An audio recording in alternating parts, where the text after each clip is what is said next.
¿cómo está, señora, señor? Bienvenido a Sin Censura, cuando la verdad sale a la luz. A toda la gente que nos ve del norte a través de la señal de GTD, a la gente de Santiago por la misma señal, a la gente del sur, desde Rancagua hasta el extremo sur de Chile, por Telefónica del Sur.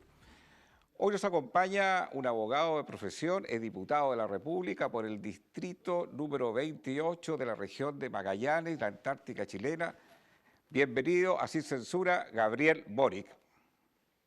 Hola, un gustazo. Muchas gracias por estar acá en este medio que transmite para Sí, casi todo el sur del país. Yo soy de Magallanes, entiendo que todavía no llegan allá, pero espero que pronto puedan también extenderse hacia la Patagonia Austral. así es. Bueno, tal como lo dice el título de nuestro programa, Sin Censura, quiero partir con lo siguiente.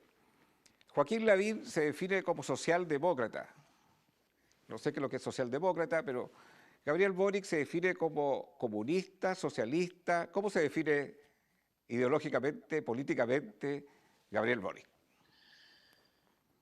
Mira, las categorías demasiado cerradas en estos tiempos yo creo que no se adaptan a lo que estamos viendo. Yo soy una persona de izquierda, sin lugar a dudas. Me identifico con las corrientes socialistas que a lo largo del siglo XX intentaron construir un mundo más justo, pero que en muchos casos también fracasaron y terminaron creando regímenes autoritarios con los cuales no comulgo.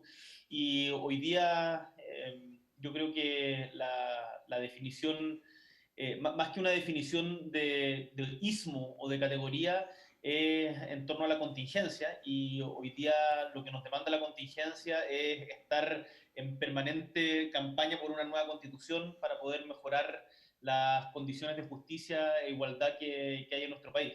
Lo de Joaquín Lavín es un camiseteo permanente, es una persona que si fuera de un equipo estaría perfectamente dispuesto a cambiarse a otro para conseguir más votos. Entonces yo creo que no hay que darle tanta relevancia, tiene poco sustento ideológico, sino más bien juzgarlo por su trayectoria y sus acciones. Y su trayectoria es absolutamente zigzagueante, de apoyar de ser funcionario de la dictadura, apoyar la continuidad de la misma hasta 1998 en el plebiscito, después el alcalde del cosismo, ahora se define socialdemócrata. Me parece que la verdad el tratar de apuntarle un blanco en movimiento siempre va a terminar errando el tiro. Por eso vale la pregunta que te estoy haciendo, si tú te defines como un comunista. ¿Empatizas con el comunismo? No, yo no me defino como comunista, no soy militante del Partido Comunista, y tengo muchas discrepancias respecto al actual histórico en el mundo de lo que ha sido el PC. Sin embargo, en el caso chileno respeto profundamente su historia, su vocación democrática y su lucha contra la dictadura. Pero yo creo que hay una caricaturización muy grande de parte de ciertos sectores de la derecha que tratan de comunista todo lo que no entienden. A mí muchas veces me han gritado en la calle comunista tal por cual, ándate a Cuba o cuestiones de esas características, siendo que yo jamás he militado en el PC y más bien hemos tratado de construir una izquierda que sea capaz de adaptarse también a los nuevos tiempos y entender de que la izquierda del siglo XX de una u otra manera también fracasó. Bueno, tú claramente estás por un cambio en la Constitución, por el apruebo y sobre todo por tener en Chile una asamblea constituyente. Tú mismo has declarado de que la gente quizás en los sectores mismos donde tú visitas territorialmente, sectores vulnerables, no es un tema la asamblea constituyente. ¿Por qué ir detrás de una asamblea constituyente y por qué sería una mejor opción para los tiempos que estamos viviendo? ¿Dónde he declarado eso? ¿Sí? ¿Dónde he declarado eso que afirmas? ¿Qué año? ¿Sí? En conferencias que has No te, estado tú, en declaraciones que has hecho. pero te estoy preguntando en cuál y en qué año. Yo me siento Dale. la fuente que ha venido por redes sociales respecto a tu postura en la Asamblea Constituyente y Pero que pero tú eres un periodista, me estás preguntando por una declaración, te pregunto de qué año es esa declaración. no tengo la referencia del año, tengo la referencia básicamente de la imagen que en la cual tú en una conferencia hablas acerca de las asamblea constituyente y que no es un tema que obviamente la gente siente como que es parte para un nuevo proceso que está viviendo. No sé en qué momento, ni en qué espacio, ni en qué espacio Pero se a ti te hizo. parece, Agustín, ¿a ti te parece pertinente hacer una pregunta sin tener una noción de cuál es la fecha, cuál es la fuente de la No, pregunta que yo haces? la única fuente que tengo, Porque esa pregunta de un video sacado de contexto en redes sociales, ok, realizado el año 2016, antes del 18 de octubre, en sí, donde claramente el cambio constitucional hoy día se ha vuelto una demanda popular, es absolutamente sacado de contexto. Entonces me ahora, parece que es poco serio tratar de citar una referencia de algo que sucedió hace más de 4 años y antes de los sucesos que todos hemos conocido el 18 de octubre. Lo que yo señalé en ese momento, hace más de 4 años, es que yo creo y tengo la convicción de que la Constitución es ilegítima y la Constitución tenemos que cambiarla, pero en este momento no era, en ese momento, el año 2016, no era una demanda que estuviera transversalizada en toda la sociedad. Hoy día, post 18 de octubre, no tengo ninguna duda y a puertas del plebiscito de que es una demanda central en toda la sociedad y que justamente gracias a la movilización popular se logró que se entienda que la Constitución es una camisa de fuerza para las transformaciones que necesitamos en Chile. cuando tú hablas de un cambio en la Constitución, eres partidario tomando esa declaración del 2016, hoy día que estamos en el 2020, de que en Chile exista un proceso, una asamblea constituyente. Pero si eso es lo que justamente estamos votando, el nombre de Asamblea Constituyente o Convención Constitucional en la práctica, desde mi punto de vista, apunta hacia lo mismo. Una asamblea 100% electa que tiene como mandato único el escribir una nueva constitución. Por eso yo voto convención constitucional y no convención mixta, que la convención mixta sería la mitad parlamentarios, la mitad ciudadanos electos. Yo creo en una asamblea, convención que sea paritaria, donde participen representantes de los pueblos originarios, donde los independientes también tengan cabida y en donde podamos tener una discusión democrática respecto del tipo de normas que queremos que nos rijan como país. El sector del rechazo dice que el espacio para que participen en una constituyente ciudadanos es muy estrecho, porque los requisitos que tendrían que tener son demasiado altos. ¿Cuál es tu visión de eso? Hemos desde el Parlamento realizado diferentes modificaciones justamente para que quienes no son militantes de partido político también tengan la oportunidad en igualdad de condiciones de ser parte del proceso constituyente. De hecho, esta semana aprobamos en la Comisión de Constitución bajar el requisito de firmas de 0,4% del padrón a 0,2% y también el que las firmas puedan ser mediante firma electrónica a través de la clave única y no presencialmente ante notario, lo que en el contexto de pandemia evidentemente era poner una barrera casi inalcanzable para lo que se está viendo. Así que se están haciendo todos los mecanismos para que quienes no militan en partido político y sin embargo quieren presentar una alternativa también puedan presentar listas como independientes, cosa que en las elecciones regulares no se pueden hacer. ¿Cuáles son los derechos que a tu juicio no están protegidos en la actual Constitución?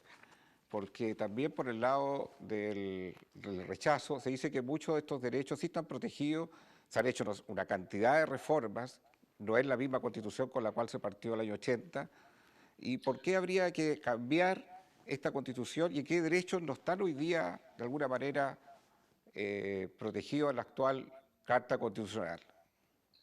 La actual constitución, desde mi punto de vista ilegítima de origen, creada en una dictadura criminal, que además la implementó mediante un plebiscito fraudulento en 1980, consagra diferentes visiones de la sociedad y amarres que impiden avanzar hacia transformaciones que garanticen derechos sociales mediante un Estado que no sea subsidiario. El Estado que tenemos hoy día es un Estado subsidiario que acude en ayuda de los ciudadanos solo cuando el privado no es capaz de acceder. Yo creo que ahí hay un principal cambio que es fundamental y eso se expresa, por ejemplo, en el artículo 19, número 7, cuando se habla del derecho a la educación y se diferencia de la libertad de ofrecer educación.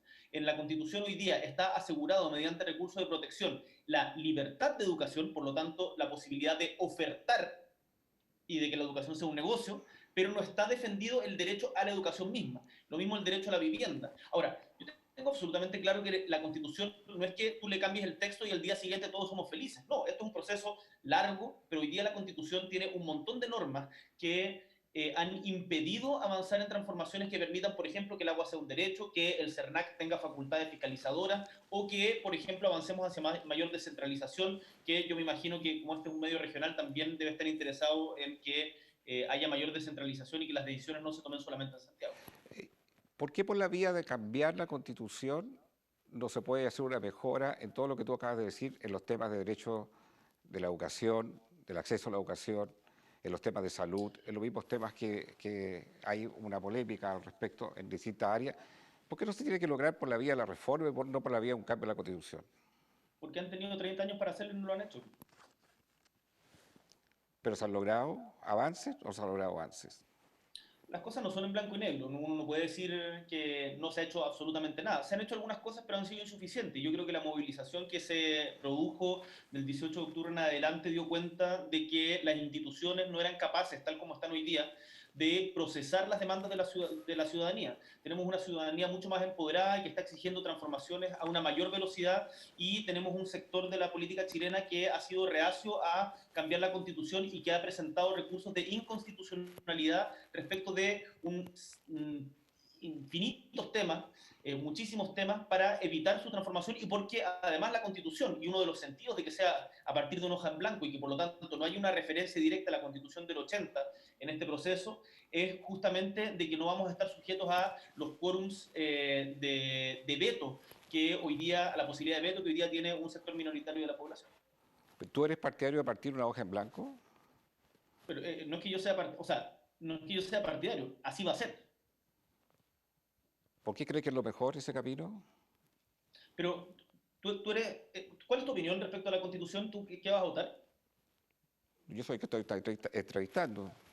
Sí, lo sé, pero parece un conductor como No, del no, un promotor del rechazo, pero todas las preguntas no, no, absolutamente no, alineadas para al tu sector. tranquilidad no tengo todavía mi voto definido. Yo estoy siempre hablando de que hay un sector que va a votar por el rechazo, que piensa Ujú. que el mundo de una hoja en blanco es un mundo que se va a retroceder, es un mundo que en el fondo es todo lo que se ha avanzado a nivel de desarrollo país, a nivel de desarrollo incluso social y material, se retrocede con ese campo de partir de cero, una hoja en blanco. Yo, basado en esa declaración que mucha gente piensa en el rechazo, te hago la pregunta directamente a ti, ¿por qué crees que el camino de la hoja en blanco es un camino mejor? La hoja en blanco no es, el mundo no parte de cero todos los días y uno no puede pretender de un plumazo decir acá vamos a inventar la rueda de nuevo. La hoja en blanco no significa negar la tradición constitucional chilena ni los principios que inspiran, por ejemplo, el que Chile sea una república democrática. La hoja en blanco a lo que hace referencia es que no se va a tener como texto de referencia a la Constitución de 1980 y que por lo tanto quienes participen del proceso constituyente van a tener la oportunidad de escribir una nueva constitución en base, por cierto, a la historia y tradición constitucional chilena, pero sin estar amarrados a la posibilidad de que por un sector que decida vetar ciertas normas, nos tengamos que remitir a el texto actualmente vigente, que desde mi punto de vista es un texto ilegítimo en su origen. Por lo tanto, la hoja en blanco no significa desconocer la historia, sino sencillamente no estar amarrados a la actual constitución de 1980.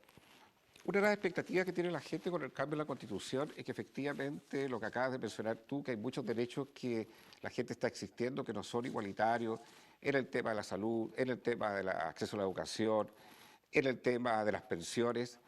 Con un nuevo cambio del marco constitucional, esos derechos de alguna manera van a cambiar rotundamente y van a sentir que esa expectativa va a ser suplida en esta nueva carta. Por otro lado, hay otra gente que dice, no, esto efectivamente se está generando una expectativa en la cual evidentemente estas cosas no van a ocurrir de la noche a la mañana y simplemente lo que se está haciendo es un, un apruebo o un rechazo en temas que no van a haber un gran cambio en en todas estas alas.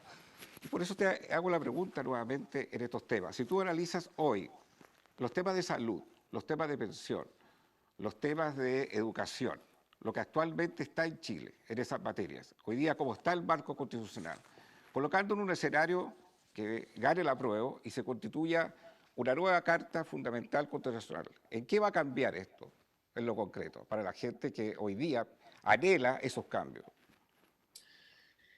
En lo concreto, hay temas que, por ejemplo, la propiedad pública respecto del agua. Déjame ponerte un ejemplo que es atingente a una de las regiones a la que el canal llega. A 10 minutos de Temuco hay una comunidad que se llama Rucamanque.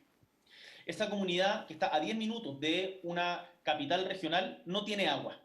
Y no tiene agua porque esa agua ha sido totalmente tomada por las forestales. Porque se entiende que el agua, a su vez, no es un bien de uso público que tiene que privilegiar el consumo humano, sino que se puede comprar derechos de agua. Y eso está garantizado en la Constitución.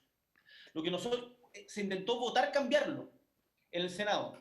Se ganó la votación por 24 votos contra 12, pero como se exigía un quórum tan alto, se declaró esa votación como una derrota para quienes querían hacer del agua un bien público. Ese es un ejemplo muy concreto, en donde se privilegia el agua para las plantaciones y para las forestales que plantan pino y eucalipto en la Araucanía por sobre el consumo humano que está garantizado por el derecho de propiedad de agua en la Constitución. Ahí hay un cambio muy concreto respecto de cuáles son las cosas que podrían cambiar a partir de un cambio constitucional. Y Ahora, yo en materia de insisto, educación, en materia de salud, en materia de pensiones, en materia de educación, te lo decía antes, hoy día está protegida la libertad de emprender en educación, pero no está asegurado el derecho a la educación.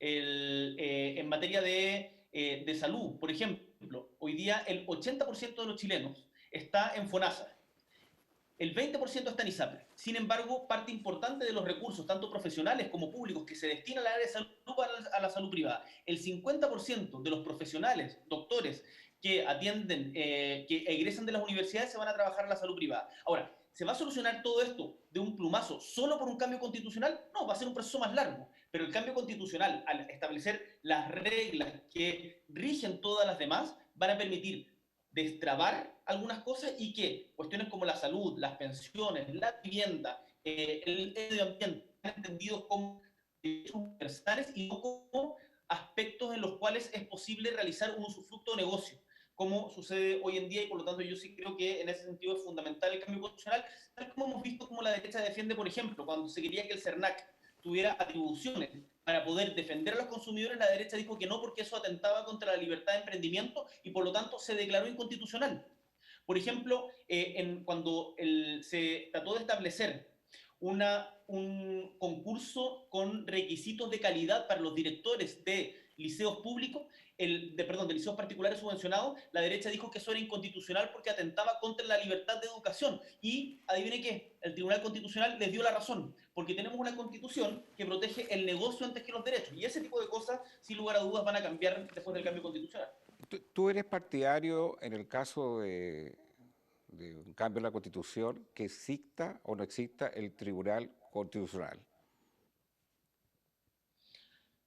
Es discutible, yo he revisado la experiencia comparada y el Tribunal Constitucional que tenemos en Chile es un tribunal no solo contramayoritario, sino que ejerce un rol de colegislador que es casi único en el mundo. Yo creo que tiene que haber un control de constitucionalidad, pero un control de constitucionalidad que no tenga este control a priori que tiene hoy día el Tribunal Constitucional y que tenga mucho menos facultades que la que tiene hoy día. Yo no soy de quienes creen que haya que eliminar el Tribunal Constitucional de raíz, creo que puede tener algunas atribuciones. También hay una discusión si esas atribuciones las puede tener la Corte Suprema, como por ejemplo pasa hoy día en Estados Unidos, pero yo soy partidario de que exista alguna instancia de control constitucional, estoy abierto a discutir cuál es la mejor de ellas, pero el Tribunal Constitucional contramayoritario, colegislador, con suprapoderes como el que existe hoy día en Chile, sin lugar a dudas va a tener que cambiar. Una de las descontentos de la gente tiene que ver con cuando se refiere a la clase política, y meten toda la clase política, parlamentarios, gente que está en el mundo del poder ejecutivo. Eh, ¿Cómo tú recibes esa calificación hoy día de ese descontento que hay de la clase política y cómo es el cambio que tiene que ocurrir en esta materia? En primer lugar, yo hablo desde la política. Yo estoy haciendo política, soy político, lo soy de mucho antes de estar en el Parlamento, cuando era dirigente estudiantil, desde, desde muy joven, también estaba haciendo política y me siento orgulloso de eso. Pero entiendo la animadversión que se ha creado y en donde desgraciadamente es mucho más fácil meter a todo el mundo en un mismo saco. Yo creo que cuando se mete a todo el mundo en un mismo saco, finalmente quienes son efectivamente corruptos, quienes son efectivamente mentirosos, quienes son efectivamente tramposos, terminan ganando porque se indiferencian, quedan todos reducidos a lo mismo. Ahora, yo creo que la crítica a la política profesional nos interpela a todos, incluido el Frente Amplio. Yo creo que ahí hay que plantearse desde una posición de humildad el Frente Amplio no es más virtuoso por ser joven, nosotros no somos mejores sencillamente porque seamos novedosos. Acá a la gente se le tiene que evaluar en función de su convicción, de sus ideas y su comportamiento. Y nosotros también en ese sentido hemos cometido errores que tenemos que... Tenemos un problema en la señal, vamos a esperar retomarla. Ahí la retomamos. Gabriel, te vuelvo a hacer la pregunta. Si hay un descontento en la gente, tiene que ver con la clase política en todos los estamentos. ¿Cómo visualizas tú que puede haber un cambio en esa materia y sobre todo con el tema de la falta de credibilidad del mundo político? Bueno, en primer lugar, mis disculpas, tuve un problema de conexión, me tuve que cambiar de lugar. Pero yendo directamente a la pregunta, eh, yo creo que uno no puede desconocer la molestia y la indignación que hay con general todas las autoridades. No, yo no diría que es solamente la clase política, sino que las instituciones en general están muy cuestionadas. Desde lo hemos visto, carabineros, la iglesia, las empresas y, por cierto, también la política.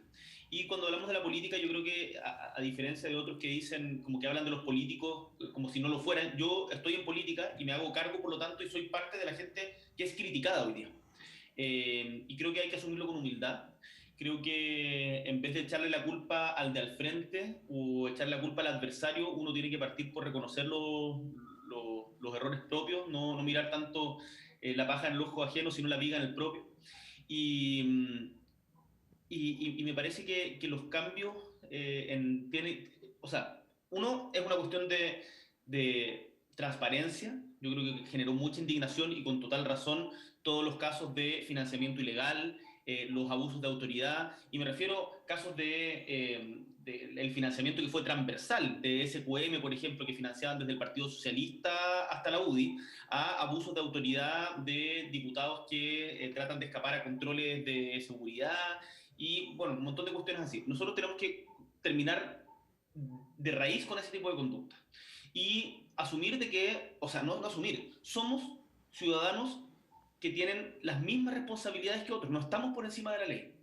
Y yo creo que con esa actitud, más un trabajo territorial cercano al pueblo y a la gente que representamos, esa opinión respecto de la clase política en general puede ir cambiando, pero es algo que va a tomar tiempo y por lo tanto no hay que esperar resultados de un día para otro, hay que abrirse a escuchar mucho más, a que las demandas que está planteando la gente, por ejemplo, en temas tan importantes como pensiones, en temas tan importantes como la salud, sean efectivamente prioritarias y no estemos enredados en polémicas tanto tiempo de echando la culpa al del frente. Pero a propósito de lo que tú hablas del rol de un político, de la capacidad de reconocer los errores, el tema de la transparencia. En tu sector, cuando Giorgio Jackson dice que dona una parte importante de la asignación parlamentaria y después la dona al partido y la gente ya ahí ya no cree ya en ese tema. Después, dentro de tu propio partido también hay gente que se ha salido del partido. ¿Y cómo la gente puede volver a creer en eso cuando ve esa conducta que puede ocurrir, pero no ve el reconocimiento de eso? Más bien siempre tratando de explicar lo inexplicable. Y eso pasa no solamente en tu sector, no me estoy refiriendo solamente a tu sector, estamos hablando de la clase política cuando no tiene la capacidad de reconocer los errores, como tú lo dices, y también transparentarlos. Yo, por eso te partía diciendo que es muy importante asumir este momento con humildad y no tratar de defenderse a tontas y a locas y echarle la culpa ni a los medios, ni al adversario, ni al empedrado.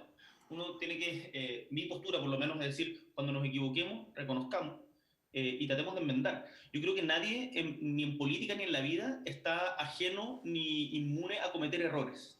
La diferencia se enmarca en cómo uno reacciona ante ellos.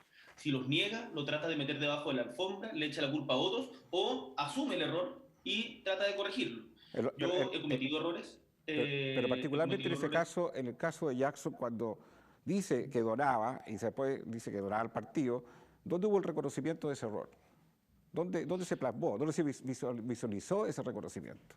Yo no puedo responder algo tan como particular por una entrevista de Giorgio, pero lo que yo he conversado con él siempre, y están todos los registros, siempre dijo que él aportaba parte de su salario a el proyecto colectivo del cual era parte. Y hay una sola entrevista en donde él habla de donación y que después, entiendo, se explica y dice que efectivamente fue un mal planteamiento porque efectivamente se entendió otra cosa. Y ahora, respecto al tema de fondo sobre eso, yo creo que es importante decir de que nosotros hemos luchado desde el día uno que llegamos al Parlamento por la rebaja de los sueldos de los parlamentarios porque en nuestra opinión los sueldos de los parlamentarios, y no nuestra opinión, sino los datos, nos dicen de que los sueldos de los parlamentarios chilenos estaban muy por sobre la media, tanto a nivel internacional como respecto a la relación que existía con el ingreso mínimo de nuestro mismo país. Cuando llegamos eran 40 veces, 40 ingresos mínimos. Logramos disminuirlo después de 6 años de empuje en un 25%. No es lo que nosotros hubiésemos esperado, nosotros queríamos un 50, pero se logró avanzar y hoy día la relación entre salario mínimo y sueldo de los parlamentarios es de 20 veces, una 20 veces y cuando llegamos era una 40. Entonces me parece que hemos ido avanzando en esa dirección y que los cambios, pese a que se demoran, sí se puede avanzar y cuando uno trabaja con humildad estas cosas también le hace sentido a la gente. Volviendo al tema del plebiscito, se hace la figura del sector de rechazo, el más extremo del sector de rechazo, que una asamblea constituyente es como volver a Venezuela, a un sistema como Venezuela. A propósito de Venezuela, ¿tú piensas que en Venezuela hay dictadura? Yo creo que Venezuela ha tenido una deriva autoritaria que es inaceptable, en donde hay claras violaciones a los derechos humanos que no pueden ser justificadas según quién sea, qué color tenga quien las comete. Y en ese sentido, me parece que tenemos que ser muy claros y categóricos en condenar esas violaciones a los derechos humanos y hacer fuerza y empujar mediante los mecanismos multilaterales para que haya una resolución pacífica del conflicto que actualmente existe en Venezuela sin intervención extranjera. ¿Tú ves que hay un espacio relevante? Fue una pregunta que te hice anteriormente, de que se logre que haya una participación ciudadana en una eventual convención constituyente y no todas estas barreras, todas estas firmas de notarios. Y finalmente existe la impresión de que van a participar independientes que eran de los propios partidos y personas ciudadanas van a tener poco espacio en esa materia. Algo se está Bueno, tratando de intentar en el Parlamento para que todas esas barreras se diluyan, pero estamos a semanas de un plebiscito. ¿Tú crees que post plebiscito eso se pueda dar? yo no tengo ninguna duda que se va a dar, porque recordemos que una cosa es el plebiscito, en donde los votos son, ¿quiere usted una nueva constitución, sí o no? Y Sí. cuál es el mecanismo mediante el cual debe hacerse, convención mixta o convención constitucional. La elección de los delegados constituyentes y por lo tanto el momento en que se va a jugar si pueden participar independientes o no es en abril, en las elecciones de abril. Y nosotros presentamos un proyecto de ley en conjunto con diferentes parlamentarios de manera transversal para justamente bajar las barreras de entrada que existían. Por ejemplo, ya no van a ser firmas ante notarios, sino que van a ser solamente mediante clave única, se bajó de 0,4 a 0,2%, los independientes pueden presentar listas sin depender de un partido, entonces se están bajando esas barreras y las condiciones van a estar para que todos puedan participar. Te coloco en un escenario en que ganara el rechazo. ¿Cómo visualizas tú Chile en ese escenario en los próximos años? Creo que sería muy difícil. Primero, yo creo que hay que partir por decir que uno tiene que reconocer la voluntad popular expresada mediante el sufragio libre. Y por lo tanto uno no puede empezar a relativizar los resultados si es que no le gustan como estos salen. El ejemplo que está dando Donald Trump en Estados Unidos, por ejemplo, en donde ya está acusando de un eventual fraude en las elecciones porque las encuestas le son desfavorables, es tremendamente peligroso.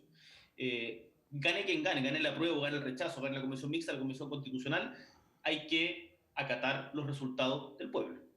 Y en eso yo no tengo ninguna duda. Ahora, si es que gana el rechazo, cosa que yo espero que no pase y no creo que vaya a pasar, pero evidentemente me pongo en el escenario que tú planteas, yo creo que sería una situación muy difícil, creo que habría que buscar un acuerdo político amplio para modificaciones sustantivas a la Constitución que no y que esta idea de quienes han levantado el rechazar para reformar, que yo no les creo, la verdad, porque he visto cómo lo han negado permanentemente, se materializa. Ahora, mi opción es el apruebo, me la voy a jugar al 100% por ello, creo que vamos a ganar y por lo tanto en esa dirección estamos trabajando.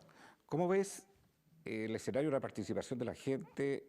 Porque estamos en pandemia, con una serie de restricciones. Se ha hablado antes de la pandemia que la participación ciudadana iba a ser muy grande, muy importante en términos de porcentaje. ¿Ves que se va a dar ese escenario o más bien la participación va a ser similar cuando hay una candidatura presidencial o candidatura de congresista típica de elecciones? Las últimas elecciones en primera vuelta, cuando se eligió parlamentarios y la primera vuelta presidencial, el porcentaje de gente que podía votar, que fue a votar, fue del orden del 40%. Eso es un porcentaje de participación muy bajo en política comparada. Y lo mismo en Chile. Eso ha venido pasando hace mucho tiempo. Nosotros somos partidarios de volver al voto obligatorio, además. Lo propusimos, desgraciadamente se perdió por muy pocos votos en el Congreso. Y yo espero que haya una alta participación. Evidentemente la pandemia va a generar restricciones y dificultades. Yo me he contactado con, o mucha gente se ha contactado conmigo que, por ejemplo, tenía la expectativa razonable de estar en Valparaíso, por ejemplo, para la fecha de la votación y por lo tanto no se cambió de local electoral y hoy día, producto de la pandemia, está en Magallanes. O lugares como en la comuna donde yo vivo, en Punta Arenas, va a estar en cuarentena para el día del plebiscito. Entonces, ¿qué es lo que va a pasar ahí? Evidentemente van a haber restricciones, va a ser difícil. Hemos logrado generar un salvoconducto especial, no va a ser necesario el sacar un permiso especial, sino que va a estar con el carnet de identidad para ir a votar, pero yo no tengo dudas de que las restricciones, bueno, de hecho, la gente que está enferma con COVID, sus contactos estrechos no van a poder votar. ¿Un porcentaje inferior al 40% te parece algo que no es lo más saludable?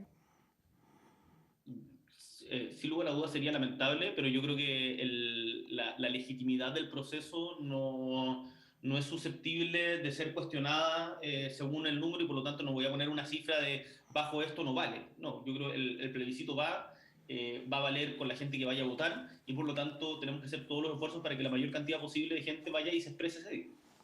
Te quiero hacer una pregunta ya que tiene que ver con la vida de Gabriel Boric. ¿Cuáles son los errores que en política y sobre todo tú has cometido cuando hablas de los errores, la capacidad de conocer los errores? ¿Cuál si tuviera que definir un error? Yo creo que cometí este error, esto no lo volvería a hacer, quizás la forma o lo que dije, en el contexto que lo hice. ¿Cuál sería un error que puede haber cometido Gabriel Boric? Voy a plantear dos cosas, una personal y otra a nivel más colectivo. Yo creo que desde el Frente Amplio, cuando emergimos en política, tuvimos una suerte de soberbia generacional de desprecio o de juicio y de ver las cosas en blanco y negro respecto de quienes nos habían antecedido. Y a mí me parece hoy día de que uno no puede pretender que por el hecho de ser joven o ser nuevo sea virtuoso. La virtud está en las convicciones y en las acciones que uno desempeña y no en la cantidad de años que muestra el carnet. Y por lo tanto hay jóvenes viejos y viejos jóvenes, digamos, y en eso, y ambos pueden ser buenos o malos. Eso no tiene que ver con eso. Yo creo que ahí hay un aprendizaje y yo diría que esa soberbia generacional es algo de lo que tenemos que hacer una autocrítica porque además genera mucha reticencia de gente de la cual también tenemos que aprender. Yo creo que somos herederos de una aposta que es mucho más larga y que el mundo no se inventa todos los días, sino que estamos construyendo una historia de la cual somos una parte nomás. Eh, Así que eso en primer lugar. En segundo lugar, en términos personales, yo creo, y lo señalé públicamente en su momento, creo que me pilló volando bajo. La foto con la polera de Jaime Guzmán fue, sin lugar a dudas, un error, una falta de respeto, más allá de la opinión que tenga del ex senador, que por cierto tengo una muy mala opinión, pero no corresponde una burla de esas características. Gabriel, hay un tema que es muy sensible, que no es en el sector en el cual, de tu distrito, pero el sector de la Araucanía probablemente tal. ¿En la Araucanía hay terrorismo, a tu juicio? ¿Es terrorismo lo que está ocurriendo en la Araucanía? No, yo creo que no. Yo creo que no. No, porque el terrorismo, una de las definiciones básicas del terrorismo es que se atenta de manera indiscriminada contra civiles para tratar de causar temor o infundir miedo. Quiero partir por condenar sin lugar a dudas y sin matices el crimen a la familia Luxigran Macay. Eso yo creo que es un acto delictual que no tiene ningún tipo de justificación. Pero me parece que lo que hay en la Araucanía es un conflicto político de mucho tiempo, que no se soluciona con represión ni abordándolo solamente de la perspectiva del orden público, sino que se soluciona con un diálogo mucho más profundo entre, este no es el conflicto mapuche, es el conflicto entre el Estado chileno y un pueblo, que es el pueblo mapuche. Y ese conflicto se soluciona hablando de una vez por todas de autonomía, de recuperación de territorio, de respeto a las tradiciones ancestrales y entender de que en Chile conviven muchos pueblos. Chile no es un solo pueblo. En Chile conviven muchos pueblos, no solamente los mapuches, los yaganes, los cahuéscar, los coya, los rapanui en la isla. Entonces tenemos que cambiar la cosmovisión y dejar de enfrentar esto como si fuera un problema solamente de seguridad público con el comando jungla y empezar a tratarlo como el problema político que es, tal como lo han hecho otros países. Y esto lleva mucho tiempo en Chile. Bueno, en Chile y antes de que fuera Chile, pero en otros países han logrado resolverlo, en Nueva Zelanda, en Australia, con características diferentes en España, que también tuvo momentos muy duros, en particular el País Vasco. Entonces, hay modelos para poder resolver esto. Yo creo que debiéramos avanzar en esa dirección y no sencillamente desde la perspectiva de la represión. Bueno, nos queda casi un minuto de programa, un par de minutos, y no puedo dejar de hacerte esta pregunta. ¿Qué líder del ámbito político tú visualizas en los próximos años importante para dirigir nuestro país? ¿Qué te parece la figura de Daniel Jadwe? Y junto con lo mismo, independiente de quién vaya a ser o no vaya a ser un presidente, ¿qué figura política, con todas las críticas que hay a las figuras políticas, a ti te merece un respeto en la historia en los últimos 20 o 25 años y que pudiese estar vigente ese político? Es difícil. Respecto al futuro, yo creo que gente como, bueno, Beatriz Sánchez sin duda, Isquia Siche, Fernando Atria, el mismo Giorgio, son figuras que son un aporte, Gonzalo Vinter, que son, y de otros sectores también, Maya Fernández, eh, pienso en Carmen Hertz, gente que sin lugar a dudas son un aporte, desde mi punto de vista por lo menos, al debate político chileno. Desde organizaciones sociales, no solamente quienes están en el Parlamento hoy día, también, y pienso en líderes regionales que seguramente no han tenido la oportunidad de conocer porque son de Magallanes, pero Doris Sandoval, Luz Bermúdez, Beatriz Muñoz y un montón de liderazgos de esas características, Bárbara Estudillo, etc. Ahora, respecto a liderazgos con más trayectoria, que no me atrevería a decir que están vigentes ahora, pero a quienes respeto mucho, gente como Luis Mayra, me merece un profundo respeto. La trayectoria política que tiene gente como, no sé, Mireya Baltra, en su momento el debate que dio Raúl Ampuero desde el Partido Socialista, que ya está fallecido, Eugenio González, hay un montón de figuras a las que uno debe rendirle respeto, pero no solamente homenaje para tenerlo en un póster colgado en la pieza, sino leerlos, estudiarlos, aprender de sus sombras y errores. A mí no me gustan los ídolos. Yo creo que todos tenemos de luz y de sombra y tenemos que aprender en esa dimensión humana de la gente. ¿Qué te parece la figura de Daniel Jadwe como candidato presidencial? Yo tengo una buena relación con Daniel, lo conozco, creo que ha sido un tremendo aporte a la política chilena desde el municipio y lo he conversado con él, creo que es necesario que él amplíe, si quiere ser un liderazgo nacional, amplíe también su círculo, que nadie se las sabe todas. Y yo creo que Daniel, en la medida en que vaya avanzando y siga consolidando un liderazgo que ya es muy importante, hay que abrirse hacia más opiniones y no, en el fondo, encontrar adversarios en todas partes con gente que eventualmente puede ser aliado. Pero yo tengo una buena opinión de Daniel, creo que ha sido un aporte y no me cabe ninguna duda de que va a seguir dando que hablar en la política chilena. Si tuvieras todas las facultades para hacer un cambio relevante en el Congreso, te hablo de partida, si el 25% fue suficiente o no fue suficiente la rebaja, el número de miembros parlamentarios en el Congreso, los cambios que te diría, las tres cosas más importantes que tú crees que esto tiene que cambiar rotundamente si queremos ir a un desarrollo de país distinto. ¿Cuáles serían las tres cosas más importantes que tuvieras que brevemente resumir en el poco espacio que nos queda? Lo primero sería la descentralización. Creo que uno de los tapones para el desarrollo de Chile es el tremendo centralismo. Ustedes también, bueno, son un medio regional y me imagino que lo viven día a día también, cómo el centralismo pega en todas las decisiones que se toman y cómo, por ejemplo, yo soy representante de la región de Magallanes. Magallanes tiene un 18% del territorio nacional y sin embargo somos el 1% de la población. Y esto tiene que ver con que muchos de nuestros recursos humanos, mucha de la gente, se va porque no hay oportunidades en la región y porque vivimos en una zona aislada que no tiene los servicios que debiera otorgar el Estado para poder llevar adelante un buen desarrollo humano. Yo creo que la descentralización es fundamental para el desarrollo nacional. Eso es uno. En segundo lugar, me parece que el tema de las pensiones es clave. Los adultos mayores que se han sacado la cresta trabajando durante toda su vida, ya sea remunerada o no remuneradamente. En el caso de las mujeres que no habían ingresado al mercado laboral, pero que sin lugar a dudas realizaron un trabajo reproductivo tremendamente importante, no podemos dejarlos abandonados con pensiones de miserias que tienen hoy día. Y ahí yo creo que terminar con el negocio de las AFP y avanzar hacia un sistema que entregue pensiones dignas, que sea público, que no sea un negocio, es una deuda que tenemos con nuestros adultos mayores y con el futuro de Chile. Y en tercer lugar, yo me atrevería a mencionar la inversión en educación. Creo que la educación y no estoy solamente pensando en la discusión de platas, sino también en el currículum. ¿Qué es lo que estamos enseñando y por qué se enseña lo que se enseña? Hoy día pareciera que en los colegios se trata de meter como un embutido de contenido para dar una prueba estandarizada, ya sea CIMSE, PSU, Inicia, para poder rendir bien en estándares internacionales, pero nuestros estudiantes o muchos chilenos y chilenas no entienden lo que leen. Por lo tanto no estamos enseñando bien las capacidades y eso yo creo que nos resta también mucho potencial de desarrollo. Yo creo que esos tres puntos, descentralización, inversión en educación y, como te mencionaba, el tema de las pensiones, en particular para los adultos mayores, son tres temas urgentes que tenemos que abordar como país para empujar a Chile hacia el desarrollo. Este tema que te hablaba yo de las asignaciones parlamentarias, ciertos privilegios que la gente como que se enoja que tienen, no solamente en el voto, sino en una cantidad de recursos que se destinan al desempeño de sus funciones.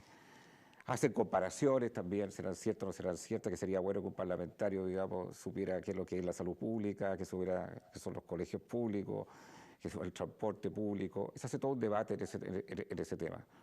¿Tú harías algún cambio en esta A materia? ver, en la pregunta se mezclan dos cosas. Yo he decidido por opción personal, yo estoy en FONASA, me atiendo en salud pública, estoy inscrito en el consultorio del barrio donde vivo en Punta Arenas. Cuando me quebré la clavícula, producto de una caída haciendo deporte, me operaron en el hospital público, no en una clínica. No tengo auto y me movilizo en transporte público, me voy a Valparaíso en bus y ando en metro y en micro en Santiago y en colectivo en Punta Arenas. Eh, yo creo que esos son pequeños espacios de resistencia personal para no olvidarnos de dónde venimos. Como no tengo hijos, pero si tuviera hijos no tengo ninguna duda que, y espero tenerlo, los matricularía en la educación pública, porque creo que uno no puede estar pontificando y hablando sin sentir las urgencias con las que vive la mayoría de los chilenos y chilenas. Yo no estoy diciendo que tengamos que hacer un voto de pobreza ni que tengamos que volvernos franciscanos, sino tener algún nivel de sentido de coherencia y no vivir en una burbuja totalmente alejada de la realidad de la mayoría de los chilenos y chilenas. Para mí eso por lo menos es muy importante. Respecto a los recursos, yo distinguiría dos cosas. Una, el sueldo, que es lo que los parlamentarios se llevan para la casa, que nosotros siempre hemos planteado que tiene que bajar. Logramos bajarlo en un 25%, lo cual es bastante significativo, pero todavía yo creo que se puede avanzar más. Y por otro lado, las asignaciones. Y las asignaciones, si son bien utilizadas, si son transparentes, si son públicas para la gente y si saben qué se utilizan, me parece que está bien, porque uno necesita, y quizás se podrían hacer de otra manera, fortalecer la biblioteca, por ejemplo, del Congreso Nacional, para que las asesorías sean a través de la biblioteca y no asesorías personales.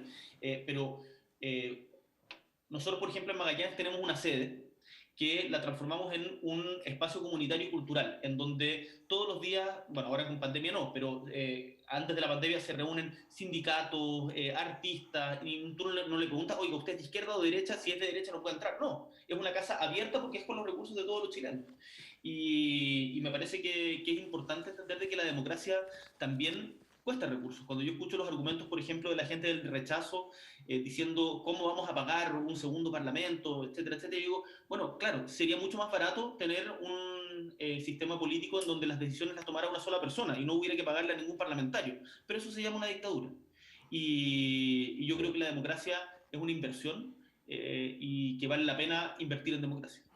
Gabriel, te quiero agradecer primero que hayas aceptado nuestra invitación aquí en Censura, bastante franco, bastante directo, bastante también transparente y por supuesto creo que tu intervención permite que la gente a través de este programa escuche todas las visiones de lo que está pasando en la contingencia política nacional y el desarrollo de nuestro país. Gracias por la invitación. que Oye, aceptaste. les agradezco mucho la invitación. Ha sido una entrevista intensa de contraponer posiciones y argumentos, pero me gusta que sea así. Yo creo que es bueno ese periodismo también que contrapone puntos, así que felicitaciones por el espacio. Mucha fuerza a los medios regionales. Ojalá lleguen a Magallanes pronto también para que puedan conocer a Sin Censura en la Patagonia Austral. Un abrazo grande y muchas gracias. Que les vaya muy bien. Genial. Siga debatiendo ahí en las redes sociales. Nos vemos la próxima semana aquí en Sin Censura, donde la verdad sale a la luz.